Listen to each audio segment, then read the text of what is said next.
Having you on the program at such a sad time. Your immediate thoughts as you recollect the times that you spent with Joost van der Westhuizen. Yeah, thanks, Peter. It is a sad time. And, you know, our paths crossed at the latter stage of his career and the start of mine, but I was very fortunate to at least play one game with him, and I think he'll definitely go down as one of the legends of South African rugby. You know, what he achieved on the field, I think, was absolutely fantastic, but also I think what he achieved off the field will be the legacy that he'll leave behind as well. You know, after being diagnosed with motor neuron disease and then putting up such a valiant fight, you know, and making the awareness of the disease so much more around the world, I think that's something that he can be very proud of. So a legend on the field, off the field, he definitely did his part as well. All right, let's talk a little bit about the times on the field. As you said, you only managed in the end to play one actual match together, but you did spend some squad time together with him. What was he like as a sportsman, as a human being, as a sportsman? Yeah, I think just a fierce competitor. He, you know, like I said, he was so successful on the field, and that sort of fighting spirit that he had on the field, that carried over into life after rugby as well, and you know, fighting this disease. So, you know, obviously very talented as a sportsman, as a rugby player, but also that fighting spirit helping him in life after rugby as well. And I think those sporting skills that we do learn, you know, it helps you so much in life after rugby and then where you find yourself post a sporting career. So, you know, he was just the man that he was, and certainly the '95 World Cup and what he, you know, his contribution to that game would be a, you know, everlasting memory. You were captain yourself of the Springboks, and it's a huge responsibility. He was captain as well several times. And I just wonder what it is about leading, and what was it about him that people, I heard Joel Stransky earlier today saying that he would follow him and die on the field with him.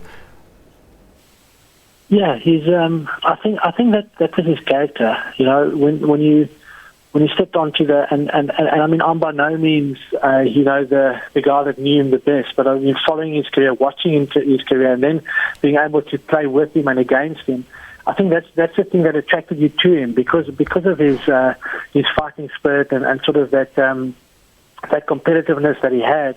You know, he was almost a natural leader in that people wanted to be part of that, and people wanted to be on his team and just follow him because he led by example in the way that he played, and certainly the stats back that up. You know, being a scrum half in a position that is probably, you know, not seen as one where you score that many tries, to be able to have his strike rate in terms of scoring tries and being the all-time leading try scorer for South Africa for such a long time, you know, it speaks volumes of the man, and that's the sort of guy you want to.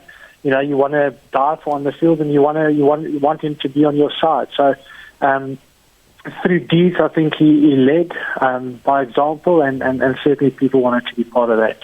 Did he ever give you any advice as a young player, perhaps during the squad times that you shared? Did he ever, you know, I suppose, give you a few moments of mentorship? Yeah, look, I never experienced that one-on-one mentorship from him, but again, you know, with my previous answer, I think, you know, if you looked at him and the way that he carried himself, the way that he trained, the way that he prepared, that in itself was a learning for me. And I think sometimes it's not when you're in that moment and knowing that you have to give words of inspiration, but it's when you're just yourself and being yourself, and not knowing that people's actually watching you. You know, when you can lead even then I think you're actually making a massive impact. And he certainly had that in my career. You know, he had a very good work ethic, and I suppose the way he came back from injuries, from adversity, you know, during and post his rugby career, that again speaks volumes of the character of the man.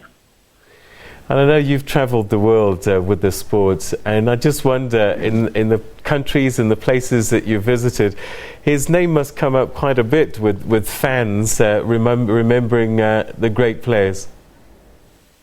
Well, it's been amazing. Today's just been amazing.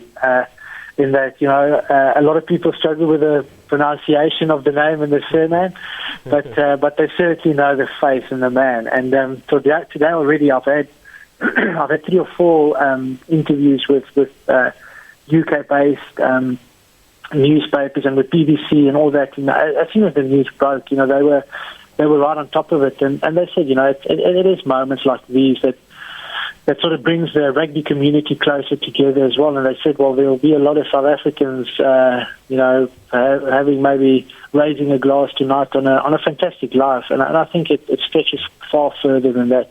The whole rugby community internationally will do that tonight. And certainly he's a legend of the game, and he leaves a fantastic legacy.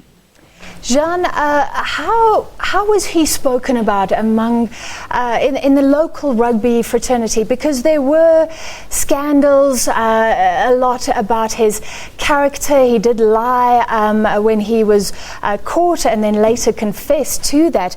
But it seems like he earned or re-earned a lot of respect with this battle with motor neuron disease. The way he chose to highlight the disease, to go out publicly rather than hiding from the world. Do you agree that that's something that really counted even for his former colleagues?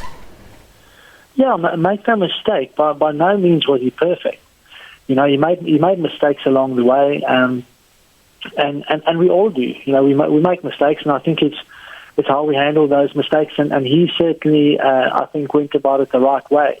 I think he earned the forgiveness. And also through all the struggles that he had, that sort of adversity that he was facing, he took it on head on. And it's not about adversity and when it will strike, because that's a given. But it's more your attitude in those situations that sort of determines if you are successful or not.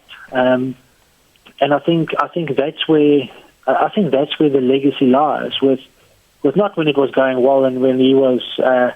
Our year on the rugby field, but maybe afterwards, when he was struck by this illness, and the way that he handled that, I think, speaks volumes, and we can all learn a lot from that. So, it would have been easy just to lie down and let it get the better of him, but he didn't. He chose to fight on, and even though it could never have been easy for him or his family, they did it together, and I hope that actually brought them closer together. Jean, perhaps finally, everyone has their memory of one play or one try or one moment that Joost van der Westhuizen that will linger long in their minds. What's that moment for you? Yeah, look, I think a lot of people will choose the same one, and that's the tackle on John Alomi in the 1995 World Cup final. Sadly, neither of them are with us anymore, but John Alomi was the hero of the show in that World Cup, and he was basically unstoppable. And then this little South African scrum-off, well, not little, but a South African scrum-off decided that he had enough of this, and he took him on, straight on, made that tackle, and I think it was quite a defining moment within that game that we eventually went on to win, and that becoming a defining moment in South Africa and the history of South Africa. So, sometimes it takes one of those little plays to change a game. That certainly did. And if you look at the bigger picture thing, it actually changed the whole of South Africa for the better. So, again, like I said, that legacy will live on. All right, Jean de Villiers, thank you very much indeed for sharing your memories and your thoughts on the late Joost van der Westhuizen. And Jean de Villiers himself played 109 times for South Africa, so well kept, well liked, and long career that celebrated as well. And we're just looking back at Joost's career and just a bit of a timeline. He retired in 2003, which is a long time ago, but still a household name. He retired with 89 caps and 38 tries to his name. Simon was saying how special that was, and he shares the record as the greatest try scorer at 38 with wing Brian Habana, who captained the 99 World Cup team. Then in 2011 he was diagnosed, roughly given 2 years, but here it is. It was a longer battle than he thought, and he tweeted a lot saying that he would fight the fight for his children. Yeah. And in fact, he's outlived many people who had this condition, and I think that spoke volumes of the positivity that he dealt with some of life's hurdles as they came along. But social media has also been reacting, hasn't it, to some of the messages that have been coming on, and it's been trending since the news broke, actually. So let's take a look at some of those messages that people have been tweeting and sending through.